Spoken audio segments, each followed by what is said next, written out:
Growing up poor in the deep south meant sharing a lot with my little brother Ollie. Most often we'd pass toys, clothes, and skin conditions between us. Up until he was 6, we shared a bed. Neither of us was happy about that. On my 10th birthday, that changed. I got one present that year, and it was a bed of my own. Ollie was jealous right away, and I could understand why. He had to keep that half-broken down frame with the worn-out mattress. The one I'd gotten wasn't much better, but not being broken and worn was enough. Sleeping apart was a great feeling. It was freedom. No longer would I have to suffer the sudden, inexplicable kicks to the stomach. No longer would I wake up with Ollie's foot pressed into my neck like he'd stepped on Dracula the night before. At least that's what I thought. Right after I got the new bed, the shriek started. At first I thought Ollie woke up in the middle of the night and screamed because he'd gotten scared. But then the sound echoed through the tiny room again, and I knew it wasn't a normal cry. The room was always black as pitch after sunset.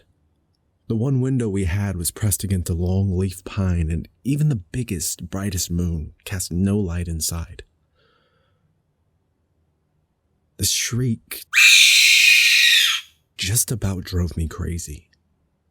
Every night, at the same exact time, these sharp yelps would knock me right out of my dreams.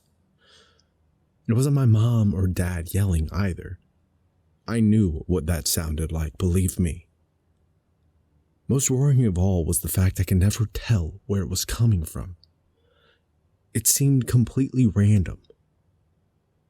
One night, it had come from somewhere near the closet. The next, it'd shoot out from the corner of the ceiling. Any hope I'd had of having my own space would get dashed away every time as Ollie would silently slip into my bed with me, shaking like crazy.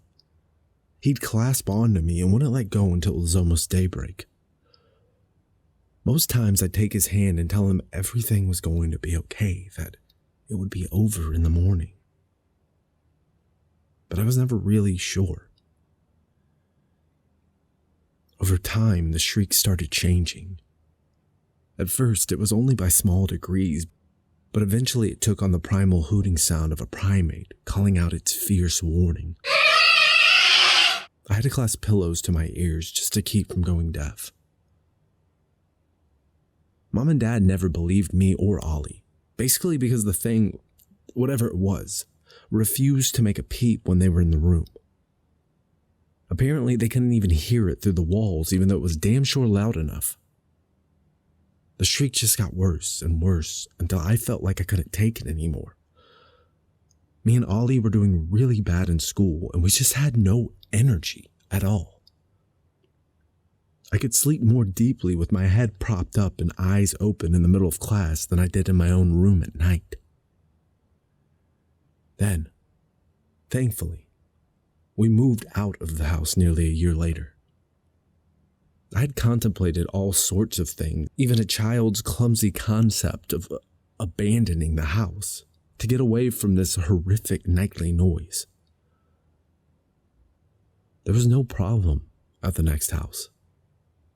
It was a nice white cookie-cutter home on a dead-end street, and I welcomed the normalcy.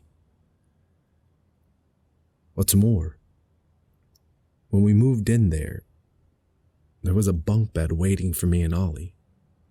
No more broken bed, no more second bed I ended up having to share anyway. The only problem was deciding who'd get the top bunk. I told Ollie I deserved it. After all, I had gotten a new bed way back, and he ruined it by climbing in every night.